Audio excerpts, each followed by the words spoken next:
தன்னம்பிக்கை. நான் கடவுளிடம் கேட்டேன், என்னோட வாழ்க்கையை நாள் எப்படி வழிநடத்துவது என்று.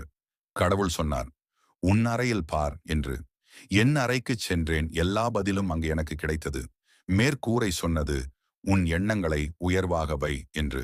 காத்தாடி சொன்னது, என்ன மாதிரி குளிர்ச்சியா கூலாயிரு என்று. கடிகாரம் சொன்னது, நேரத்தை மதிக்கணும் என்று. காலண்டர் சொன்னது, என்னை மாதிரி உன்னையும் தினமும் புதுப்பித்துக்கொள் என்று. மணியரசு சொன்னது, வருங்காலத்துக்காக சேமித்துக்கொள் என்று. கண்ணாடி சொன்னது, உன்னை மட்டும் பார் என்று. விளக்கு சொன்னது, என்னை மாதிரி அடுத்தவர் வாழ்வில் ஒளியேற்று என்று. ஜன்னல் சொன்னது, பரந்த மனப்பான்மையாக இரு என்று. தரை சொன்னது, எப்போதும் கீழே பணிவாக இரு என்று.